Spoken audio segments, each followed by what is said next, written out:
El narcotraficante buscado a nivel internacional por Estados Unidos, Unión Europea, Paraguay y Bolivia remarcó que no entiende el deseo sexual que hay en Uruguay contra él.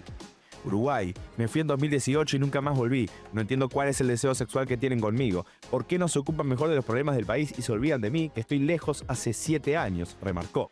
Respecto de Bolivia, el país donde fue visto por última vez en 2023, dijo que el narcotráfico es el crecimiento para este país y aseguró que no hay ninguna prueba contra su familia. Pero el narcotraficante no se olvidó de Paraguay, donde fue extraditada su esposa, Gianina García Troche, y encarcelada. Ustedes malparidos que también viven del narcotráfico en gran parte de su país, respeten el narcotráfico. Dejen de meterse con mi familia. Tienen a la madre de mis hijos presa. Si van a seguir haciendo una persecución a mi familia, más vale que tengan los huevos bien puestos, porque pelear con fantasmas es difícil. Yo tengo media ciudad tomada. No voy a accionar porque sé que mi problema con tiempo y dinero lo voy a solucionar, pero ustedes me están agotando la paciencia, afirmó Marcelo. Buenas noches, bienvenidos a Séptimo Día, la mesa de debates más grande de la televisión del Uruguay. En los últimos años nos hemos acostumbrado a hablar de desarticulación de bandas, cierre de bocas, ajustes de cuenta, barrios tomados por organizaciones criminales, incautaciones de drogas enormes encontradas en Europa provenientes de Uruguay. Sabemos los nombres y los apellidos de muchos narcotraficantes. Los crímenes, los asesinatos se han multiplicado y la violencia con los que se cometen también. ¿Dónde estamos parados respecto al narcotráfico? ¿Cuál es la incidencia en la seguridad del país? Uruguay es un país de lavado, de tránsito, de acopio. ¿En qué punto exactamente estamos parados? ¿Hay soluciones? ¿Cuáles son? ¿Cómo afecta esto al desarrollo del Uruguay? Para hablar de estos temas de narcotráfico tenemos una mesa que es un lujo hoy. Vamos a comenzar presentando a los integrantes fijos. Natalia Ubal, Martín Aguirre, bienvenidos. Gracias, Leo. ¿Cómo están? Bien. Bien. Vamos a presentar ahora a los que vienen hoy invitados por primera vez. El comisario general Alfredo Clavijo, subdirector nacional de la Policía. Bienvenido. Muchas gracias. Gracias por venir. Nicolás Martinelli, abogado, ex ministro del Interior. Bienvenido. Buenas noches. Daniel Espinosa, contador, ex secretario nacional antilavado, actual asesor de la Secretaría Nacional Antilavado. Gracias por estar acá. Emiliano Tealde, doctor en Economía, investigador de la Universidad Católica, especializado en Economía del Crimen. Bienvenido también. Buenas noches, muchas gracias.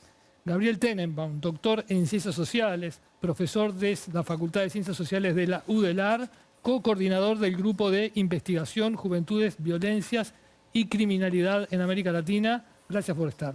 Buenas noches. Y por último, Patricia Noy, presidenta del Sindicato de Funcionarios Policiales de Montevideo.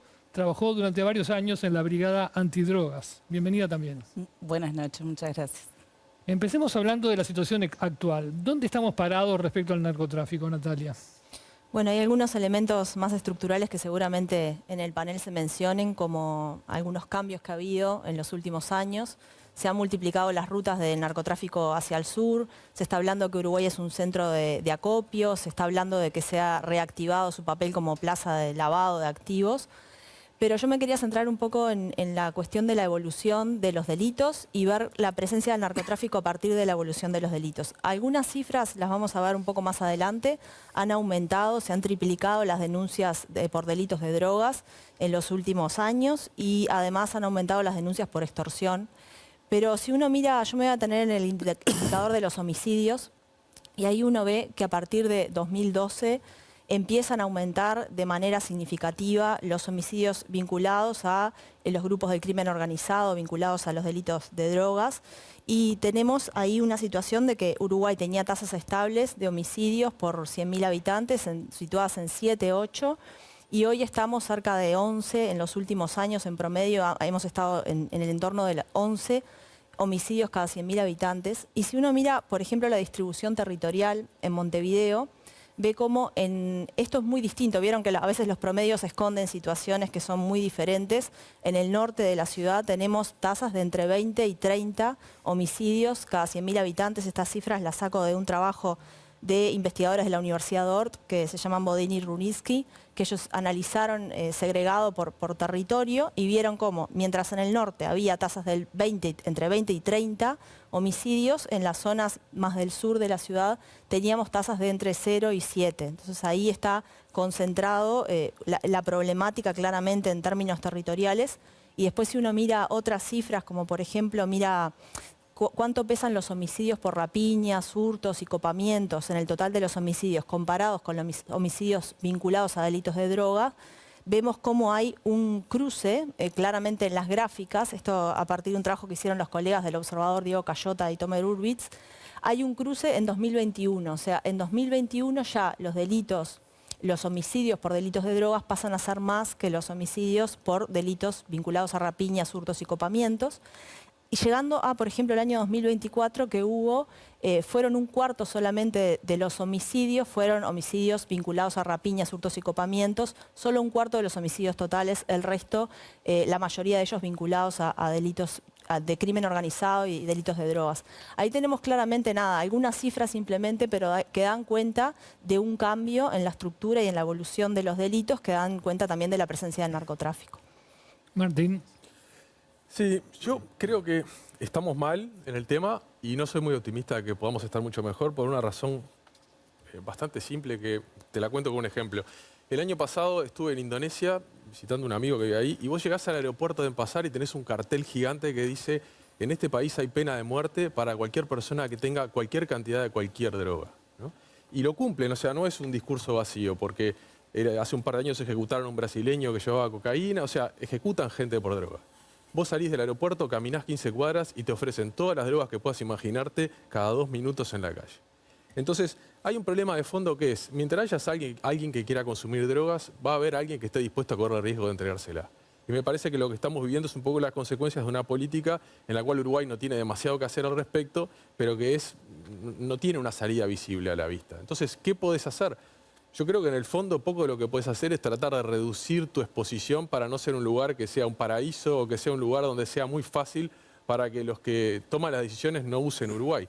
Pero me parece que hasta que no haya un cambio de cabeza a nivel más general sobre el tema de las políticas de drogas, todo lo demás son paños fríos que no van a llegar a soluciones de fondo. El subdirector nacional de Policía, comisario general Alfredo Clavijo, ¿lo ve así también? ¿Es una batalla que no tiene solución?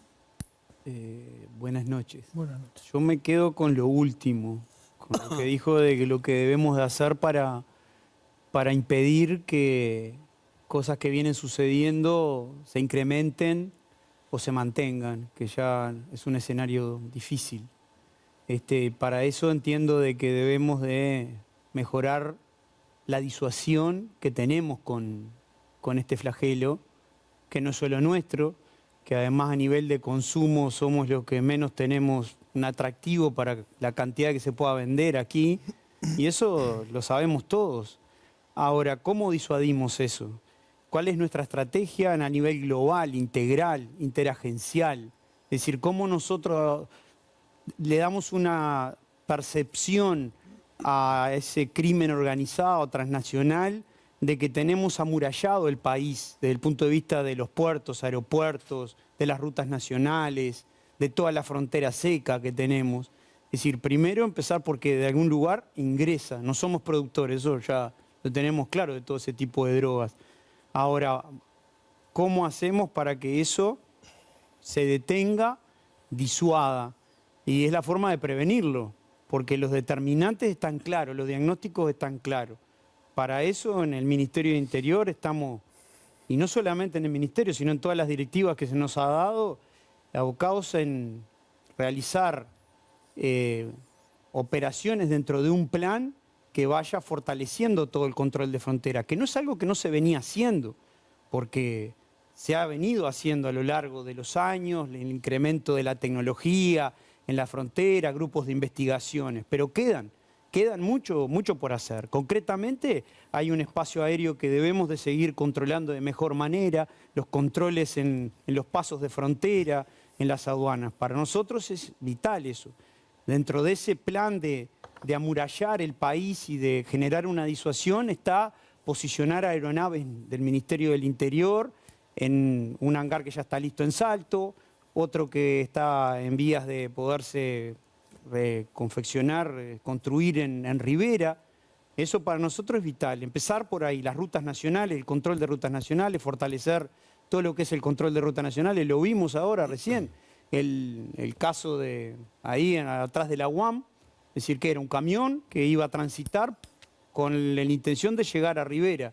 Eso es lo que da la evidencia. Bueno, ¿cómo disuadimos que eso no pase?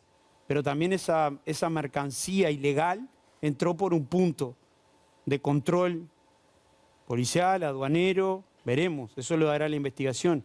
Ahora, ¿cómo disuadimos para que eso no siga ocurriendo? Para mí es eso, yo me quedo con lo último. Es la única manera que nosotros le demostremos esa cara a todo el crimen organizado, transnacional, internacional, para que eso baje, se detenga y no sea algo masivo que nos busquen ingresarnos por diferentes lugares. Martinelli, usted estuvo ahí, ¿por qué no se logra ese cerramiento de fronteras? Bueno, lo primero que esto es una lucha día a día, ¿no? Yo no creo eso de que la lucha con el narcotráfico esté perdida. Es una batalla que hay que darla todos los días y que además tampoco tenemos que creernos de que Uruguay es el país que va a solucionar el problema del narcotráfico y con eso se soluciona el narcotráfico a nivel internacional, porque a veces nos ponemos esa responsabilidad y no es así. De hecho, hay países, como ahora decía Clavijo, productores de la droga, como son Perú, Bolivia y Colombia, los principales, que tienen muchas más responsabilidades en esta lucha que nosotros. E incluso los países o las potencias mundiales, como Estados Unidos u otras potencias en Europa, que tienen muchas más obligaciones que nosotros porque tienen más recursos, más posibilidades de adquirir tecnología, tienen oficinas internacionales, como el caso de la DEA, u otras agencias internacionales, como lo tiene Italia también, en la lucha contra la nangreta. Es decir, que en definitiva, a mí me parece que lo central es, por un lado, poder trabajar mancomunadamente con otros países, blindar, obviamente, tus fronteras internas, pero también a nivel regional es muy importante. En la medida que los países productores puedan blindar sus fronteras, en la medida que los países vecinos de esos productores blinden sus fronteras, después obviamente que va a ser todo mucho más difícil que lo que tenga que llegar a Uruguay, llegue a Uruguay. Y después, por supuesto, trabajar adentro, puertas adentro, ¿no? Ahí hay mucho para hacer, sin duda. Natalia recién decía y ponía sobre la mesa que Uruguay pasó de ser un país de tránsito a un país de acopio. Eso se dio principalmente durante los años 2012 en adelante. En 2012 hay un primer salto importante de homicidios, es donde se empiezan a consolidar las bandas de grupos criminales. Yo les llamo desorganizadas, porque es lo que vemos ahí en barrios como Cerro o barrios como Marconi, que andan a los balazos, y obviamente al crimen organizado eso no le sirve, ¿no? El crimen organizado siempre tiende a hacer las cosas en silencio para no llamar la atención. Entonces estas bandas que andan en los barrios a los balazos, lo que atrae es a la policía, lo que atrae es a la prensa, y eso obviamente no es bueno para el negocio de ellos. Pero en definitiva, en ese año 2012 se da un primer salto importante de homicidios y después un segundo salto en el año 2018 donde se lleva un récord y que se terminan de consolidar estas bandas barriales, que lógicamente son las que en su enorme mayoría están trayendo los problemas que hoy estamos viendo en estos barrios. De cualquier forma, yo creo que se ha hecho un trabajo muy, pero muy importante en el Departamento de Drogas, se hizo una enorme reestructura, se volvieron a abrir las oficinas departamentales de Montevideo y Canelones y también de San José, que se habían cerrado. Eso generó que se descomprima el trabajo de la Dirección Nacional de Drogas, porque todo se había centralizado ahí, entonces la Dirección Nacional de Drogas le era muy difícil abarcar el microtráfico, los distribuidores y el gran narcotraficante. Habiendo descomprimido eso en las brigadas departamentales, permitió que las brigadas se dedicaran al microtráfico, subieran la información a través de un nuevo sistema que se adquirió y que la Dirección Nacional de Drogas se focalizara en armar, digamos, el entramado de funcionamiento de esas organizaciones y también pusiera foco en las grandes organizaciones. Por eso es que hoy, después de este mapeo, podemos decir que en Uruguay hay aproximadamente entre unas 45 y unas 50 organizaciones que operan en nuestro territorio, nacionales, sin perjuicio de alguna incidencia por el momento menor que puedan tener algunas organizaciones internacionales que están operando más que nada en la frontera con Brasil. Me gustaría ver cómo se ven estos temas desde la academia. Tenenbaum, ¿qué visión tiene? Bueno, varias cosas. A ver, hay un tema de fondo que es que toda esta discusión que se está dando en el día de hoy está yendo hacia cómo detener de manera ministerialista, si se quiere, a partir del Ministerio del Interior, sobre todo a partir de la seguridad interna, puede ser también a partir de la defensa nacional, este problema. Pero este problema tiene muchas otras caras. La discusión de fondo es el prohibicionismo, esa es la discusión de fondo, es una discusión que se puede revisitar y que es una discusión reciente.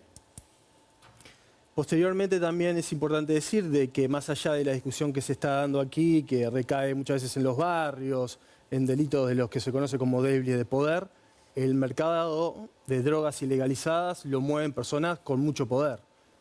Este mercado es un mercado internacional y tiene una gran división del trabajo, y para que cocaína que sale de los países andinos llegue a Montevideo y arribe a Europa, se necesita gente que con mucho poder, se necesita corrupción, se necesita mecanismos aceitados de lavado de activos, si no el negocio no funciona. Lo que acontece, la violencia que acontece en los barrios, que es muy preocupante, no es lo que mueve el negocio, ahí no está. Tenemos grandes países como potencias mundiales, como Estados Unidos o países europeos, que no han podido blindar sus fronteras. Entonces, tenemos un recorrido de casos, de muchos ejemplos, una serie de ejemplos muy importantes, desde el prohibicionismo hace más de 100 años, pero sobre todo de los 70, cuando estamos en esta política internacional de guerra contra las drogas que permea, hegemoniza generalmente en las políticas criminales de nuestros países. Tenemos un derrotero de fracasos buscando controlarlo de esta manera. Entonces, me parece que la discusión en todo esto, que esto no digo que no sea importante lo que estamos hablando, pero hay que ensayar otras cosas. Tenenbaum habló del lavado, la importancia que tiene. ¿Por qué tenemos tanto agente de presa? 24% de los presos han sido procesados por delitos de narcotráfico. Si eso le sumamos los que fueron procesados por rapiñas que tienen que ver con temas vinculados a narcos, son más todavía. Pero por lavado, poca gente. ¿Por qué? Bueno, tenemos que empezar por algo obvio, ¿no? El lavado no es inocuo, ¿no? El lavado es el que alimenta lo que decía Gabriel, acompaño lo que dice Gabriel, es el que mantiene las organizaciones delictivas vivas y les da poder, ¿no? ¿Y qué pasa en Uruguay? ¿Qué ha pasado en Uruguay? No hemos estado, Martín hablaba de no convertirnos en un paraíso, y yo creo que todavía nos está quedando algo de eso del viejo paraíso que quisimos ser, porque en este último periodo hubo como un aflojamiento de controles, hubo la propia evaluación de riesgos que hizo el gobierno en 2023, señaló que no estábamos trabajando bien, justamente la causa de los bajos resultados, que no estábamos trabajando bien, que todo el Estado no estaba poniendo el esfuerzo que tenía que poner en el combate. Organismos muy importantes en el combate que tienen mucha información y tienen gente capacitada como la DGI o el Banco Central, no estaban haciendo el esfuerzo que deberían hacer. ¿Y eso qué es? Eso es falta de voluntad política, de priorización. El lavado no fue considerado en las medidas para combatir el narcotráfico. Y acá Martinelli aprobaron 15 medidas para combatir el narcotráfico, el lavado no estaba incluido, no se consideró. El gobierno, el Poder Ejecutivo no priorizó el tema. Entonces es natural que no tengamos resultados, a pesar de los miles de casos que hay de gente procesada por droga. Por supuesto, parte de esa gente procesada es de las bocas, del microtráfico. Dejemos esa parte ahí. Pero como decía Gabriel también, hay organizaciones que mueven mucho dinero. Y a esas organizaciones no les estamos pegando, no les estamos llegando. Y eso es lo que tenemos que plantearnos para adelante. ¿Cómo vamos a cambiar esta situación para adelante? Tealde es especialista en economía del crimen. ¿Cómo se ve lo que dice Espinosa respecto a la importancia del lavado? Bueno, por supuesto que es un elemento. También creo que es importante tener en cuenta que Uruguay juega en el comercio internacional de drogas un papel relativamente secundario. en parte por lo que decía el exministro Martinelli. Los principales productores están en la zona andina. Uruguay juega un papel de acopio y distribución hacia Europa. Y por un lado tenemos la política prohibicionista y por otro lado grandes mercados consumidores. Uruguay, digamos, se quiere, digamos, una externalidad negativa de todo esto. Todo lo que le pasa a Uruguay, la violencia que conlleva esta situación. Y ahí lo que nosotros nos tenemos que preguntar como país es qué medidas podemos tomar para paliar esta situación de violencia. Por un lado, es importante no olvidar que no todo el crimen organizado deriva en violencia, como bien lo recordaba Nicolás, pero asimismo es cierto que se han venido ocasionando, digamos, hechos de violencia, y creo que hay algunas medidas que Uruguay podría implementar para intentarlo paliar desde lo local, una situación que depende del plano internacional a un nivel superior. Por un lado, Uruguay tiene un problema de cárceles totalmente sobrepobladas, eso facilita el crimen organizado para encontrar insumos de recursos humanos allí. Ese es un punto. Hay un segundo punto que se vincula con eso que mencionabas tú, digamos que hay una gran cantidad de personas que han estado en la cárcel por problemas de narcotráfico, luego salen a la calle y no encuentran los caminos para reinsertarse en la sociedad de manera legal. Y eso es un ciclo vicioso de personas que entran y salen de la cárcel, y tener programas para estas personas una vez que salen para que no vuelvan sería importante.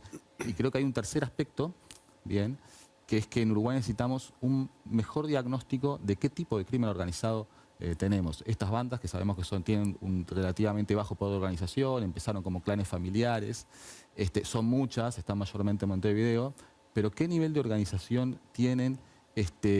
Si se coordinan de alguna manera entre ellas, hay una serie de elementos que no lo sabemos. En distintas urbes del mundo el crimen organizado se termina configurando de distinta manera, con distintos niveles de organización. Y el tipo de políticas que uno puede hacer para paliar estas bandas es distinta dependiendo del tipo de organización que tienen. Y creo que en Uruguay nos falta hacer ese diagnóstico para, una vez que tengamos ese diagnóstico, saber qué preguntas nos tenemos que hacer para combatir estas bandas. Interesante ese punto, vamos a volver, pero me gustaría que Patricia Noy nos dijera, después de todo este panorama que se ha hecho, ¿cómo se siente el policía de a pie cuando tiene que hacer su trabajo en estas condiciones? Bueno, escuchando un poquito todos los comentarios, en algunas cosas coincidimos, en algunas otras tenemos obviamente nuestro pensamiento o lo que transmitimos, como bien decís, como trabajadores del día a día. A ver, uno de lo que percibimos es que, y sobre todo yo estuve en la Brigada Antidroga hace unos cuantos años atrás, pero conversando con los compañeros, una de las diferencias y lo que vemos es que si bien Uruguay siempre fue un paso de lo que es la droga, hoy en día vemos el incremento del consumo propio del país también. O sea, se ven más consumidores que inclusive antes se veían más en la gente que vivía en la calle, en situación de calle, en condiciones más vulnerables, pero sin embargo hoy también vemos, se ve el que trabaja en la calle, el consumo de más gente que no es únicamente de situaciones críticas o que viene en situación de calle. O sea, hay más consumo también dentro de la propia población uruguaya, y que no hay un abordaje real a lo que es el consumo, el tratar esa adicción. Entonces eso genera también, como bien dicen, la violencia. O sea, la violencia, si bien no puede ser, o sea, no la podemos adjudicar únicamente al enfrentamiento entre las bandas, también está el que consume, roba, pero después a veces no consigue el dinero para pagar, y de allí también muchas veces vienen los ajustes de cuenta de que no pudiste pagar, quedaste debiendo y termina en un homicidio o demás. Entonces, para el policía, a ver, nosotros lo que vemos es, hoy en día uno dice, bueno, cerrás una boca, perfecto, pero hay que ver el contexto también social y de esa familia, porque vos podés cerrar la boca de la persona que la maneja allí en ese momento, pero esa persona también tiene familiares que cerraste allí, que inclusive en un momento estuvo planteado el tema de tapar taponear las bocas, pero te la abren en otro lugar. Y ahí ya te genera también el enfrentamiento, porque como hay varias bandas, el enfrentamiento entre las bandas de que le ocupaste territorio a otro. Entonces también va más que nada por un tema social. Siempre lo enfocan a lo que es, bueno, el abordaje de la policía. Pero hay otros ministerios que también deberían abordar en este tema del narcotráfico, que es el tratar el tema social y las adicciones. Él mencionaba también el tema de las cárceles. Muchas veces sí, se procesan las personas, pero bien sabemos que el sistema carcelario está sumamente desbordado y no es un misterio de que a veces manejan mismo desde adentro de la cárcel. Entonces también hay algo para trabajar allí. Me gustaría pasar al tema de cómo influye todo este panorama en la seguridad pública, digamos, cómo influyen en la cantidad de delitos que tenemos en el día a día de la ciudadanía. El ministro del Interior, Carlos Negro, dijo esta frase: la guerra contra el narcotráfico está perdida. No digo nada nuevo. Hay que intervenir de forma inteligente para que las bandas no puedan combatir de forma violenta. Dos preguntas. ¿Están de acuerdo? Y si están de acuerdo o no, ¿cuál sería la forma inteligente de combatir a las bandas? Le doy la palabra a Clavijo. Sí, primero que nada, cuando hablaba de la disuasión hoy, es en toda la cadena, ¿no? En toda la cadena. Lo que se hablaba ahora, el lavado de activos, de todo eso. Hay cuestiones interagenciales que tienen que funcionar de mejor manera y más allá de lo que pueda haber dicho esa frase nuestro ministro hoy, el doctor Carlos Negro, que él ha explicado en otros contextos, pero no soy yo el que tengo que explicar. Él sí habló de algo importante, que había que mejorar el control de toda la cadena y de todo el negocio de las drogas, y para eso el tema de la financiación, ¿dónde están los determinantes? Es decir, que nosotros le quitemos grandes cargamentos de droga o cerremos, lo que se dice cerrar bocas, que para nosotros es intervenirla. ¿Alguien cree que porque se intervino una boca se cerró y que todos los que iban a comprar ahí ya no compran y no consumen? No, el mercado sigue igual, como decía Patricia, hay un problema de consumo. Ahora, en el aspecto de... Hay muchos relatos sobre esto, pero lo importante son las realidades. La realidad es que nosotros nos encontramos hoy con una situación donde desde el punto de vista del combate al lavado de activos o de todo el sistema integrado de lucha contra el crimen organizado y el narcotráfico hay debilidades. Por ejemplo, yo hace una semana que vengo en contacto con el oficial de cumplimiento del Banco de República porque él tenía que recibir los listados de personas condenadas por delitos que son precedentes de lavado de activos, y no lo estaba pudiendo hacer porque lo tenía que hacer desde una página que se llama Tu Cara Me Suena, donde solamente había un dato que es el nombre y el apellido y no todos los datos que tenía que tener. Le decían que la sacaran de ahí. Bueno, hay que generar otros vínculos. Esto de lo interagencial. Cuando hablamos de disuadir, tenemos que disuadir todo, desde el lavado, el acopio, el tránsito y también la venta. Ahora, nosotros como policías todos los días salimos a reprimir cualquier situación que altere la paz pública, el orden público y que violente derechos de las personas. Somos policías, así que no entrenamos y nos preparamos para una guerra. El conflicto el escenario de la guerra no estuvo en mi formación durante lo que la hice, lo que me entrené y me especialicé. Hace 28 años que decidí ser policía y defender los principios máximos que rigen en nuestra Constitución de la República. Para nosotros el más importante es la democracia, la paz pública, el orden. Por ende, todos los días vamos a salir a reprimir, porque reprimir para nosotros es un deber. No está por encima de nada de ninguna orden. Así que cada vez que los policías, eso cuando se dice que los policías pueden dejar de hacer, no, es cada policía en todo el territorio nacional sale a trabajar y a cumplir con la ley. Y el que no lo hace es omiso, por ende también tiene responsabilidad. ¿Le falta inteligencia a la policía sobre las bandas criminales que hay en Montevideo? Como decía La inteligencia policial ha sido una herramienta de una gran fortaleza para la policía.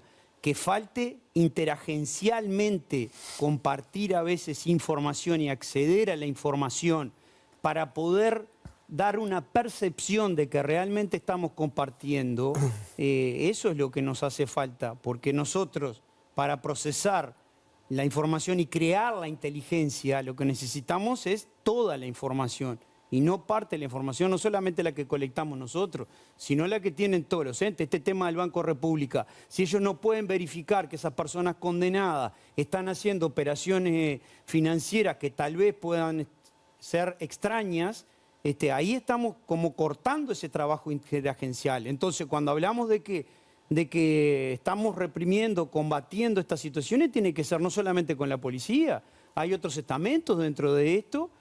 Ahora mismo, hace el viernes, lo podrá hablar mejor ahí el colega, pero hay presentado una ley de una modificación de la ley de lavado de activos, es decir, nuevos delitos que se van a integrar, hay nuevas modalidades, porque acá es importante si quién está financiando esto. Sin dinero no hay posibilidad de este negocio. Y eso es complejo. Me pidieron la palabra casi todos, Martín, Natalia, Espinosa y Martinelli. Vamos por parte, el primero fue Martín.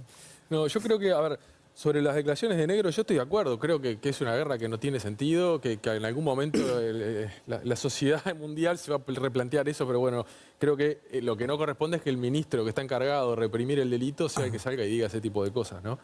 Pero hay varias preguntas que surgen del conflicto que tenemos entre manos, para no decirle guerra.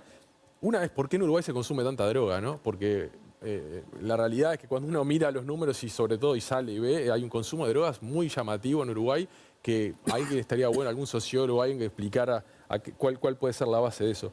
Pero después, si uno mira las noticias, hay dentro del universo de drogas que hay en el mercado uruguayo, hay dos que se roban totalmente los titulares, ¿no? Que es la pasta base y la cocaína.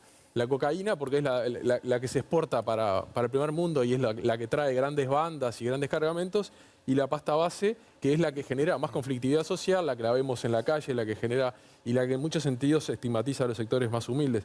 Yo lo que me gustaría preguntarle a los expertos es, ¿tienen conexión? ¿Cómo es un mercado uruguayo el que importa pasta base de cocaína? ¿Por qué importa pasta base? ¿Hay un mercado tan apetecible? Es más barato y menos riesgoso. Eso se ha explicado hace muchos años, el ingreso de la pasta base en el Uruguay, cuándo fue, por qué se dio, hacia dónde va dirigida. Ahora también capaz que puede ser una estrategia del crimen organizado, porque nos tiene manteniendo gran cantidad de recursos, como decía el doctor Martinelli, es decir, en los barrios, con una cantidad de policías, reprimiendo el delito barrial, las violencias, toda esa cantidad de boca, pero después cuando miramos todo lo que estamos dedicando al lavado de activos, al crimen organizado, qué cantidad de recursos, qué cantidad de preparación, qué fortaleza tienen esos recursos. Entonces, acá esto no solamente lo digo yo, es decir, esto a nivel internacional, he estado en eventos donde los presidentes de países muy, muy complicados con esto los he escuchado, es decir, ¿cuánto de todo esto es la realidad, es lo que vive o es un producto con un objetivo, con una estrategia? Porque hay una estrategia. Si no, ¿cómo lo logran? ¿Esto es producto de algo que se dio de manera casual o es algo que fue planificado? Porque la cantidad de miles de funcionarios que están abocados a esos barrios que tenemos, que es una demanda, porque la comunidad hay que defenderla, hay que cuidarla. Es ahora y todos los días, como lo dije. Ahora, esto otro, ¿qué cantidad de funcionarios? Y a nivel de toda la estructura, del Estado como en el lavado de activos. Espinosa. Tenemos un problema, quiero apoyar lo que decía el comisario. No importa, doctor, Alfredo. General. Alfredo. General. Algo mismo. Tenemos un problema serio con los datos. Y un problema serio de que, un poco lo que yo decía, hay organismos muy importantes que tienen datos y no los aportan o los aportan parcialmente. No hay un sistema justamente que permita lo que sugiere Clavijo. Entonces, no solo a nivel público-público, sino público-privado. Tenemos una red de sujetos obligados, de bancos, de instituciones financieras, escribanos, y no le estamos dando información que podría ser útil para esa labor. Entonces, ¿qué hizo este gobierno? Creó el Sistema Integrado de Lucha contra el Narcotráfico y el Crimen Organizado. Y el objetivo básico de ese sistema es apuntar al intercambio efectivo de datos, al trabajo efectivo a nivel operativo. El diagnóstico que pide Tealde no lo podemos hacer si no lo tenemos datos afinados, datos económicos, datos de todo tipo. Entonces, creo que es una buena apuesta ese sistema integrado de control para que los organismos a nivel operativo, los que tienen datos, los que investigan, trabajen y intercambien datos. Martinelli. Eso es una apuesta. Martinelli. No, bueno, son varias respuestas que quiero dar. Primero, coincido con Tealde. Me parece que fue un gran acierto del gobierno anterior acercar a la academia a la mesa y generar insumos, porque a veces lo que nos faltan son trabajos académicos, trabajos de investigación a la hora de tomar decisiones. Es muy pobre la bibliografía que hay en Uruguay sobre estos temas. Entonces es muy importante que ustedes, los académicos, sigan generando esos insumos y que incluso el Ministerio, con los recursos del Ministerio, haciendo asociaciones con las diferentes universidades donde ustedes trabajan, puedan volcar parte de los recursos para generar eso y después ayudar a quienes tienen que tomar la decisión en la toma correcta de las decisiones. Lo que decía Aguirre, el tema de la pasta base es por un tema de costos. Es más barato en caso de que el envío sea capturado, asumir los costos de pasta base, digamos, de una captura de pasta base que de cocaína. Entonces se manda la pasta base a Europa y en todo caso si llega a la mercadería con éxito, después ellos se encargan de refinarla. Pero también eso tiene que ver con un cambio de cómo empiezan a trabajar ahora o cómo por lo menos en los últimos años vimos que empezó a trabajar estas operaciones. Porque a diferencia de lo que se piensa o que se cree, 2/3 partes de lo que se produce de cocaína en estos países productores termina siendo incautada por el trabajo de todo el resto de los países del mundo. Es decir, en realidad es mucho. Por supuesto que nos falta un trecho todavía. Pero no es como a veces se cree que no, la miramos muy de lejos.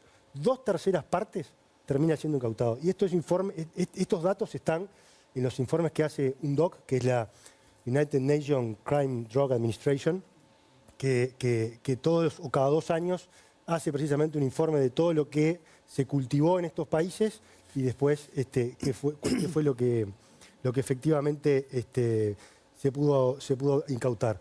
Y después Patricia también tocó un tema que es bien importante, que son las políticas de Estado. Porque en definitiva acá, si no generamos políticas de Estado de largo aliento y nos estamos reseteando cada 5 años, se nos va a hacer muy difícil el trabajo. Los países a los que a veces nos gusta mirarnos, los países nórdicos que tienen muchos mejores índices que nosotros, nos llevan 15 o 20 años de ventaja con esto. Y por supuesto que para poder trabajar en las causas y en los proyectos y en los planes pilotos y en todo esto vinculado a la salud mental o a la educación, necesitamos años para adelante. Por eso lo de la política de Estado. Pero para poder hacerlo es necesario reprimir.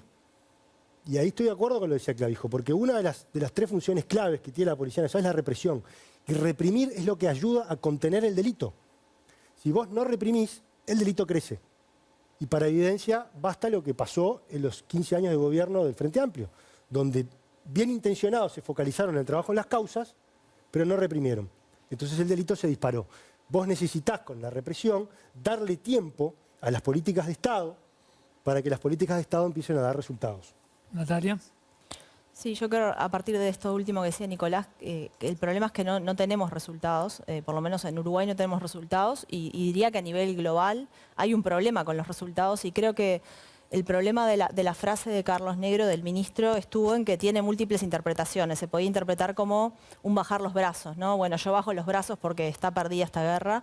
Y en realidad lo que quiso decir es algo que está sustentado en la evidencia empírica, es decir, este combate a las drogas así planteado no ha fracasado rotundamente en distintos lugares del mundo. Y eso no quiere decir no focalizarse en la represión como un componente fundamental. De hecho, Uruguay tiene un acumulado en ese sentido. Se han hecho estrategias de combate al macrotráfico, al microtráfico, de distinto tipo. Se ha ido aprendiendo sobre la marcha y es muy necesario, como mencionaban Alfredo y Patricia. Pero también me parece importante señalar algunas cosas que todavía no hemos dicho. Algunas, retomando un poco lo que ya se ha mencionado de la cuestión social, se habló de las cárceles, se habló de las adicciones, pero también hay una cuestión social y de necesidades económicas de las personas que trabajan para el narcotráfico. No todos son consumidores adictos, hay gente que lo usa como un recurso laboral, a veces incluso hasta para complementar, según las investigaciones que se han hecho, complementar ingresos laborales, digamos, formales o informales, pero en la legalidad.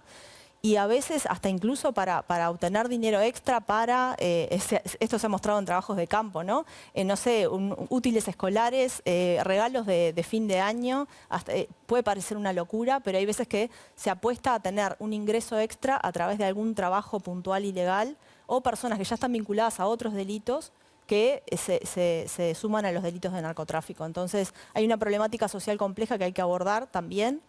Y además hay otros elementos que no mencionamos, como el tráfico de armas y como la tenencia de armas en Uruguay, que es altísima, ¿no? Estamos entre los primeros países del mundo y de la región en cantidad de armas por habitante. Y tenemos un registro formal, pero se estima que hay casi la misma cantidad de armas circulando de manera ilegal, informal. Y entonces es un tema a atacar, creo que el ministro actual lo ha mencionado. Y el lavado de activos, que se mencionó recién, ahora tenemos un proyecto de ley que hay que ver, lo tiene que discutir el Parlamento, pero que disminuye nuevamente el tope para las transacciones en efectivo, ahora a $40.000, estaba, si no me equivoco, en 150.000. Eso es un elemento importante también para el combate al lavado de activos. Y el financiamiento de los partidos, que no lo mencionamos, ¿no? Que es un elemento también hay falta de controles, vimos que todos los partidos mayoritarios del Uruguay incumplieron la ley de financiamiento de los partidos y no hay control ni sanción posible, digamos, por lo menos por ahora. Entonces hay un déficit normativo en el tema de financiamiento de los partidos, que eso no favorece, digamos, el control de actividades ilegales, de crimen organizado. Y por último, quería retomar lo que mencionó Gabriel del paradigma prohibicionista y de empezar a hablar, por lo menos poner sobre la mesa la regulación y la despenalización de todo el mercado de drogas. Digamos, no es una locura, lo ha dicho expresidentes de acá del Uruguay, Jorge Valle, Luis Alberto Lacalle Herrera, y lo han dicho además una comisión de líderes mundiales. Estuvo el expresidente de Brasil, Fernando Henrique Cardoso, el expresidente de Chile, Ricardo Lagos, estuvo el escritor peruano Mario Vargas Llosa, fallecido recientemente, todos ellos planteando hay que regular, hay que despenalizar las drogas, hay que poner, por ejemplo, prohibiciones como existen para el alcohol y el tabaco, que no consuman los menores, prohibir el consumo a menores, hacer campañas de bien público, poner impuestos altos. Pero me parece que es un debate que está claro que no lo podemos hacer solos, Uruguay, pero que tenemos que poner sobre la mesa en todos los países para empezar a salir de esta locura que está generando costos altísimos en términos de vidas en todos nuestros países, ¿no? Me pedía la palabra Patricia. Sí, yo quería puntualizar dos cosas que escuchándolos un poco, que tampoco quede ese sentir, porque obviamente me preocupa todo lo que puedan pensar y lo que puedan recepcionar todos los policías que trabajan en el combate del narcotráfico, ¿verdad? Lo que dijo en realidad el ministro, él ya explicó que no fue realmente lo que quiso decir, no voy a enfatizar en eso, pero se sigue mencionando el sentir de que se perdió la guerra contra el narcotráfico y no está bueno que quede eso. Porque hay muchos policías que salen día a día a combatir este delito, el narcotráfico. Hay compañeros que inclusive han perdido la vida en allanamientos y demás. Entonces, el decir y enfatizar en que se perdió la guerra contra el narcotráfico, entonces decimos, retiramos a todos esos policías que no hagan más la tarea. Podemos decir que capaz que no se está dando los resultados que obviamente toda la población y todo el sistema político querría, sí, bien, pero busquemos, como decía, con qué más lo podemos reforzar, que no recaiga solo la policía. Pero habemos muchos policías que inclusive cuando estamos dentro de la carrera policial, uno de los lugares que uno anhela trabajar es en investigaciones, en la brigada antidrogas. Entonces son lugares que realmente, no solo por la propia función, sino que nosotros somos ciudadanos como cualquier otro y no nos escapa de que mañana un hijo, un hermano, un familiar también pueda caer en la droga. Entonces obviamente que nosotros que estamos y podemos tener una herramienta para combatirlo, el policía realmente quiere hacerlo, entonces que no está bueno que quede ese sentir, porque si no el trabajo de esos compañeros que lo hacen diariamente quedaría como en vano. ¿Y por qué anhelan trabajar en la brigada antidrogas? Y bueno, porque son lugares que uno dice, más allá del trabajo diario, de que vos salís, podés combatir un arrebato, la delincuencia normal, es como que, bueno, justamente es un tema que está creciendo, es algo realmente macro que vos podés trabajar para evitar también muchos otros delitos. Entonces, son lugares donde todo policía quiere llegar a trabajar. Además, perdón que te acote, pero la Dirección Nacional de Drogas es un grupo especialmente muy unido, además, porque trabajan muchas horas en campo, en territorio, de repente pasan varias noches fuera, escondidos, esperando que llegue el momento, y a veces ese momento se frustra por diferentes cuestiones. Entonces, realmente tienen un grupo ahí humano muy, pero muy profesional. Muy profesional. Sí, los compañeros, en realidad, de las brigadas, el policía capaz que de calle va, hace sus 8 horas, 12. Los compañeros que están en la brigada antidroga, a veces entras y no sabes cuándo salís y te puede tocar una vigilancia igual una semana entera que te vas para el interior o para otro lado. Entonces, por eso, es un trabajo bastante sacrificado también y que uno le pone cariño como para que quede ese mensaje de que, bueno, su trabajo ya no valió de nada. Voy a darle la palabra a Tenenbaum. Me gustaría, quizás no es para eso que querías hablar, pero creo que hay una pregunta que queda subyacente, que es, el mundo quizás va hacia en un largo aliento, hacia el fin del provisionismo, pasar a algún tipo de regulación, pero mientras tanto, porque no parece algo cercano, mientras tanto, ¿qué hacemos? Bien.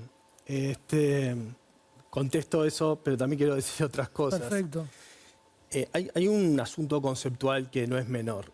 Cuando se habla de guerra contra las drogas, nos referimos a una política internacional hemisférica que nace en junio de 1971, cuando Richard Nixon le pide dinero al Congreso para llevar adelante lo que se conoce como esta política internacional de lucha contra el crimen organizado dedicado al tráfico de las drogas ilícitas, dentro del cual están metidos toda la discusión de la Guerra Fría, los grupos insurgentes, en fin, es muy vasto toda esa literatura.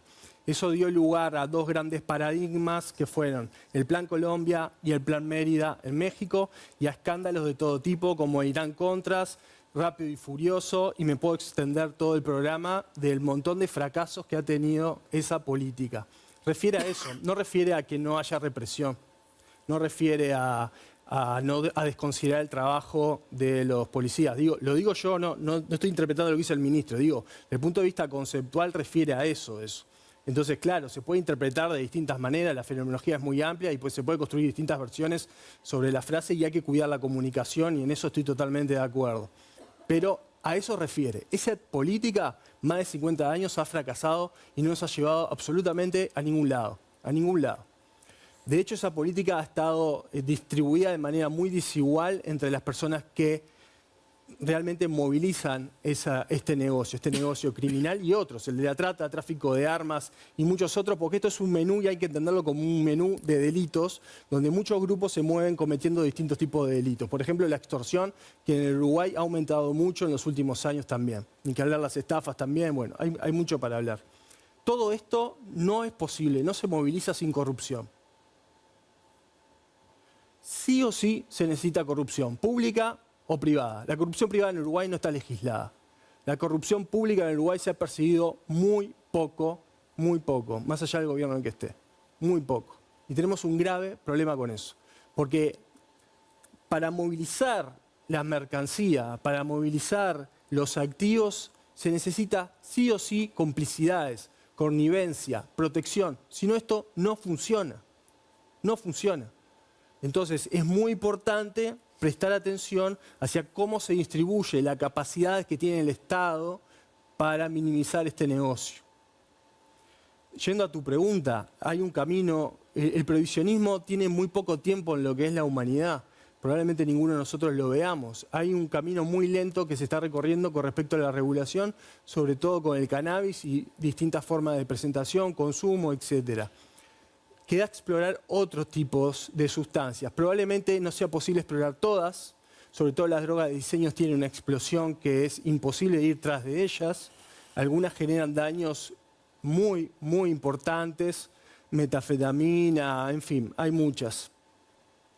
El tema es ver qué sucede con eso. Pero ahora tenemos sobre todo un grave problema en nuestra región relacionado con la cocaína. Entonces, una discusión con base en regulación y ver control de riesgos de la cocaína es necesario y es ineludible. Me pedía la palabra Tealde. Yo creo que en este problema de cómo nos afecta el narcotráfico a la seguridad ciudadana, nosotros nos enfrentamos a un trilema, el trilema entre narcotráfico, corrupción y violencia. Combatir las tres cosas a la vez es algo que ningún país lo ha podido hacer hasta el día de hoy. Entonces, si nosotros queremos combatir el narcotráfico, eso va a aumentar el precio de la corrupción y la corrupción va a aumentar. Si queremos combatir la corrupción, luego eso va a derivar en mayores niveles de violencia por parte de los narcotraficantes. La carta de Marcet, la carta que le manda Paraguay, es muy clara en ese sentido. Si ustedes no aceptan el precio, voy a atacar con violencia. Este trilema que no se puede atacar todo a la vez ha llevado a algunos a pensar, bueno, ¿qué es lo peor de todo esto? Bueno, la violencia. Entonces, toleremos narcotráfico, toleremos corrupción, pero que no haya violencia. El problema de eso es que siempre han sido equilibrios inestables. En Colombia en algún momento se hizo, a finales de los 80. En Brasil se hizo, Río de Janeiro, un poco antes de que Río de Janeiro fuera anunciada como sede de la Copa del Mundo, los Juegos Olímpicos. Pero todo eso fueron equilibrios inestables. Esas treguas que se le dieron a las bandas terminaron consolidándolas, siendo más poderosas, y luego estalló. Entonces, yo creo que en el corto plazo tenemos una disyuntiva bastante fuerte, entre mayor violencia o menor violencia, pero tolerando otras cosas, y en el largo plazo subsiste el problema que tendremos que atacar otras causas estructurales. ¿Qué tan grande es la corrupción hoy en Uruguay? Es difícil, es un comportamiento oculto, con lo cual obviamente es difícil de medirlo. Creo que además, al hacer cuando uno hace un comentario, si uno dice es poco es mucho, hay muchas personas honestas y ellas también se pueden ver involucradas. Entonces es un comentario es un poco difícil saberlo. De cualquier manera, lo que sí sabemos es que si apretamos muy probablemente si apretamos ese pistón, por decirlo de alguna manera, eso va a estallar por algún otro lugar. Tenemos, quería decir algo. La corrupción, según datos del Ministerio del Interior, desde el año 2015 en adelante, donde también está vinculado con la JUTEP, digamos, el fortalecimiento de la JUTEP, viene creciendo, que son un poco más allá de 20 delitos relacionados con corrupción. No tenemos el delito de corrupción, tenemos cohecho, en fin, varios delitos en relación con eso vienen creciendo, pero eso no, digamos, acá hay todo un tema de si las denuncias sobre corrupción realmente nos están reflejando en lo que sucede en el país. Ese es un tema estadístico que puede ser muy aburrido para hablar acá, pero lo que tenemos es eso. Clavijo, ¿quería decir algo?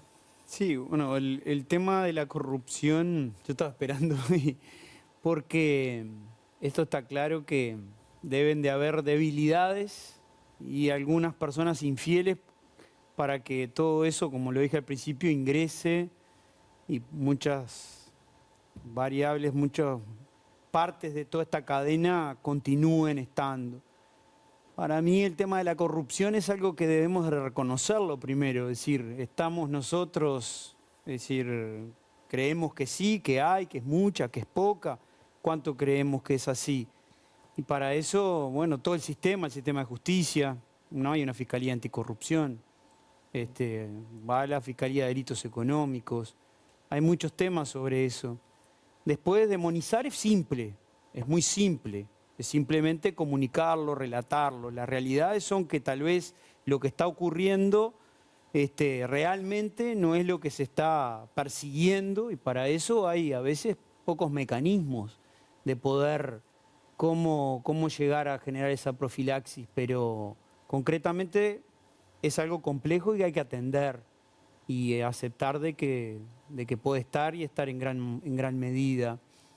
Luego el tema de lo social, obviamente que en esta estrategia nosotros trabajando, ahora estamos interagencialmente con un programa que se va a llamar Más Barrio, donde el Ministerio de Interior va a diagnosticar desde el punto de vista de dónde están todas las incidencias violentas de una cantidad de delitos para darle un tratamiento diferencial a esos barrios en todo el territorio, obviamente que en algunos se concentran todas las violencias y también los delitos de narcotráfico o de microtráfico principalmente.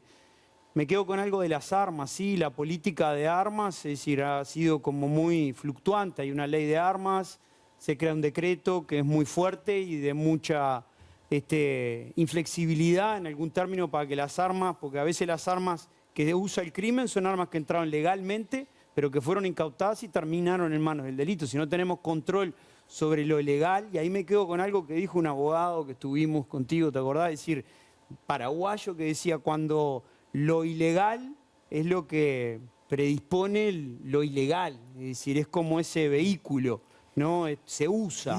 Entonces en eso también es algo importante, que están marcándose varias acciones que vamos a tomar y que se tienen que tomar con las armas, pero con esto quiero cerrar. Un arma es metal con polímero, con plástico, necesita munición. Y cuando hablamos contra el arma y quitar el arma, la munición. No ha habido hasta hoy un decreto de control estricto de la munición. De la munición. Flexibilizamos un decreto de las armas en base a la reglamentación. Ahora, si tiran 50, 60 tiros, yo lo digo como un especialista en operaciones especiales. Si yo tiro 30 es porque tengo 200. Si no, yo dosifico mis tiros. Entonces, si se tira mucho, porque se está accediendo a mucho. El control de la munición, sea de lo privado y lo público, tiene que estar, porque ahí también puede haber otro tipo de corrupción. Así que para nosotros eso es muy importante y estamos trabajando en eso. Recién hablaba de la Fiscalía de Delitos Económicos. Me tocó estar hace poco en una de ellas. En el equipo no tenían un contador. O sea, esa fiscalía no tenía un único contador. Hay un contador para toda la fiscalía. O sea, Todas. creo que dice mucho de las cosas que venimos hablando. Vamos a ir una tanda ahora. Al regreso vamos a hablar de esto. Le voy a preguntar a Martinelli por qué las fiscalías, si el sistema político no es responsable en parte de estas falencias. Y vamos a hablar de las medidas urgentes que hay que tomar para enfrentar este flagelo. Ya venimos.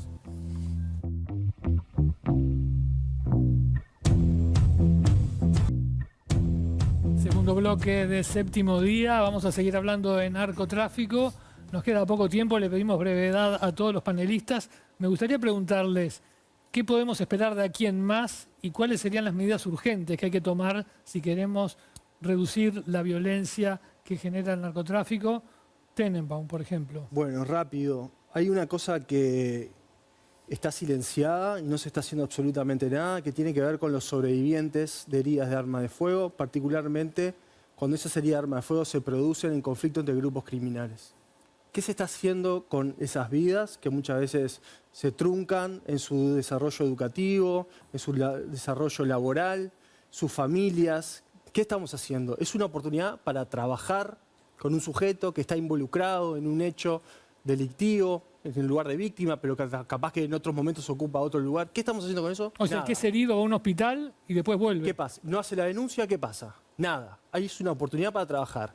Cada 4 días ingresa solamente a ACE Montevideo un niño, niña y adolescente por herida de arma de fuego. ¿Qué estamos haciendo con eso? Nada. ¿Tealde? El narcotráfico tiene muchas consecuencias en la violencia que sufren las comunidades. Es muy importante que no nos olvidemos de esas consecuencias. Los niños que viven en esos barrios tienen más dificultades para terminar la escuela, hay evidencia de eso. Las personas que viven en esos barrios sufren discriminación a la hora de ir al mercado laboral. Hay dificultades para nuevos emprendimientos. En la medida que esas comunidades se ven perjudicadas por el narco, se da lo contradictorio que también estas bandas pueden ir aumentando el nivel de fidelización que tienen en parte de la población. Es muy importante que el gobierno no se olvide de esas víctimas de esos lugares como una manera de combatir estas bandas. Espinosa. En materia de lavado, bueno, ya se informó que se presentó una ley para fortalecer determinados aspectos. Un documento importante que no había sido aprobado en el gobierno anterior, había quedado pendiente, que es la estrategia nacional que vamos a aplicar en estos 5 años. Se revisó, se modificó en algunas partes y se va a aprobar a más tardar el mes que viene.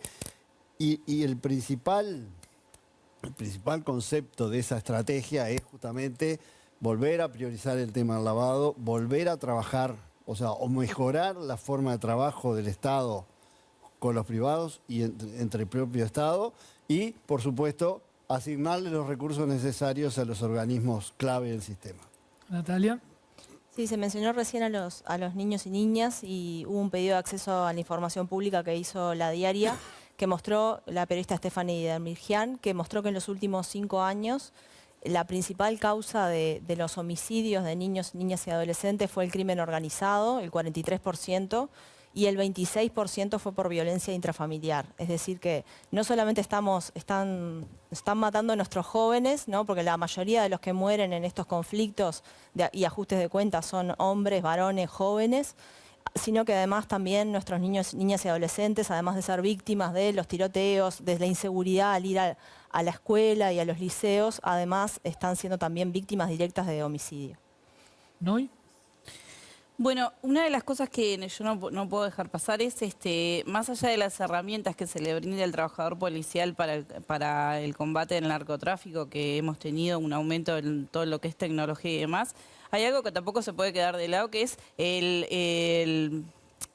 el propio respaldo al policía. Y cuando digo respaldo, también va arraigado a lo que es en su salario, porque en la formación, porque vos para tener resultados también necesitas trabajadores formados, una atención en salud mental, porque cuando vos tenés trabajadores que realmente están contenidos, también pueden desarrollar diferente su función en la calle. Entonces, también eso, dentro de todo lo que se genere para el combate, también tienen que estar, dignificar la tarea del trabajador ¿La policial. formación hoy no es buena?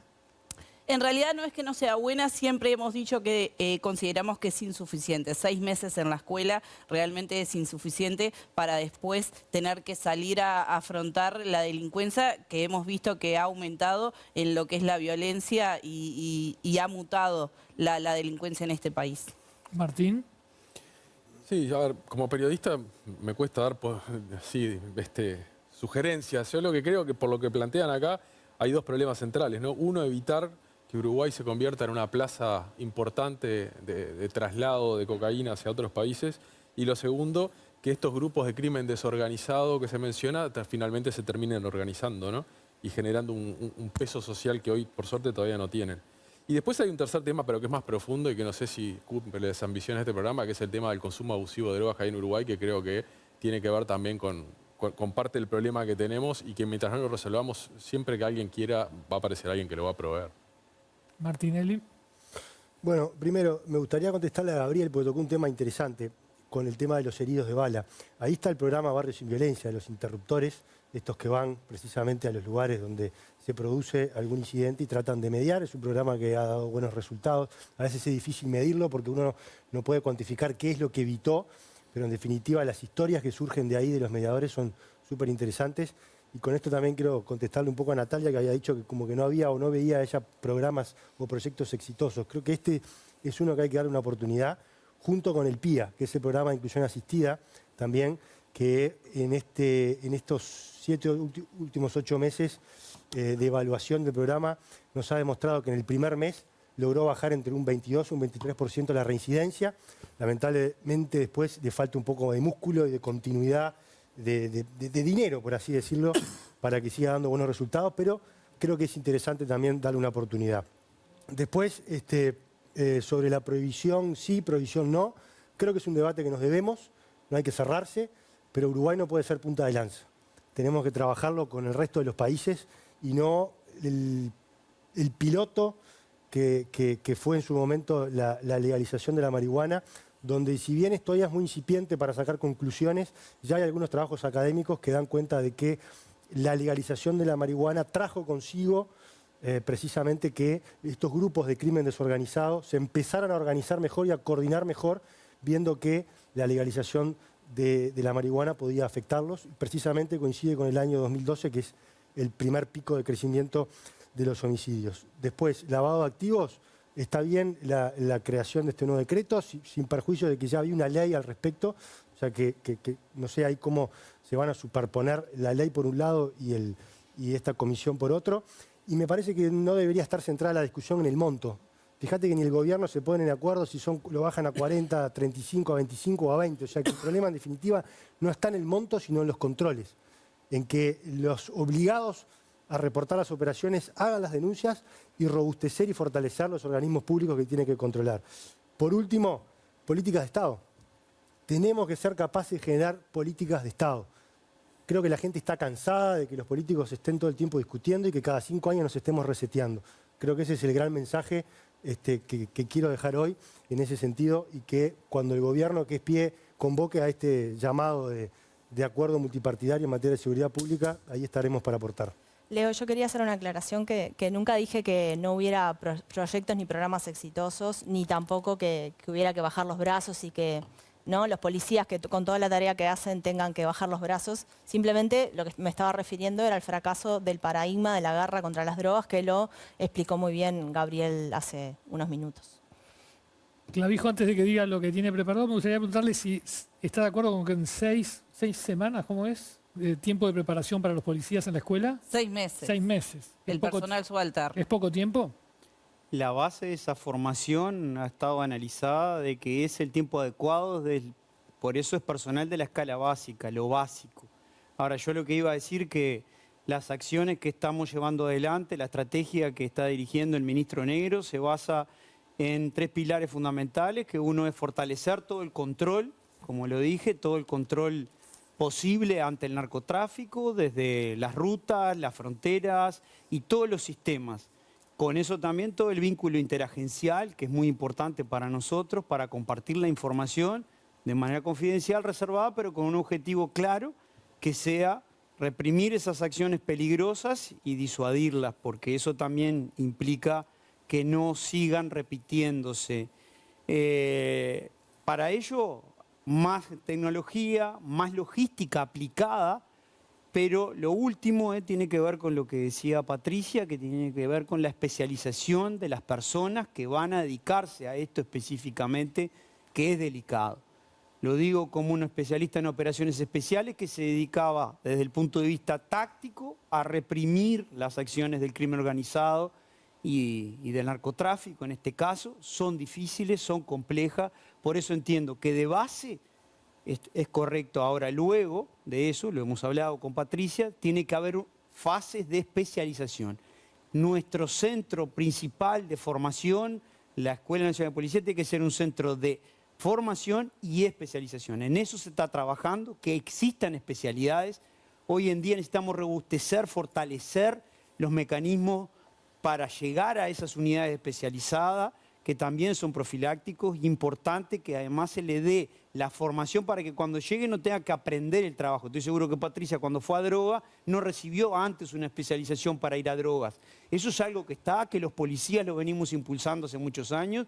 Hay unidades que existen, otras no, pero no está en la currícula instruccional. Por ende, se quiere crear la Escuela de Investigaciones de la Policía Nacional, para especializar a esos investigadores, a lo que se van a dedicar a investigar, y que no sea un recurso descartable. Algo que eso de que nada comienza en una gestión ni termina, que es continuidad, hay que darle continuidad, pero con una proyección de profesionalizarla, especializarla, tecnificarla, porque en eso se nos va el futuro.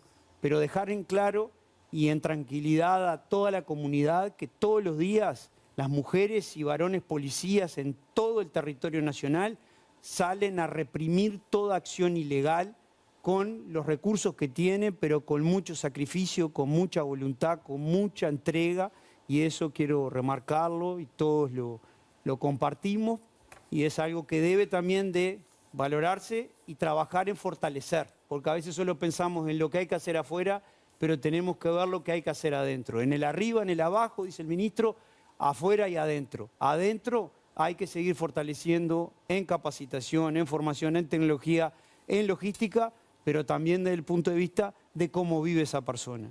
Si no, puede ser a veces muy vulnerable ante todo este poderío que principalmente es violento, pero también es económico. Llegamos así al final del séptimo día. Les agradezco a todos sus aportes, su tiempo. Muchas gracias por haber venido. Nosotros nos reencontramos la semana que viene tratando otro tema en la mesa de debates más grande de la televisión uruguaya.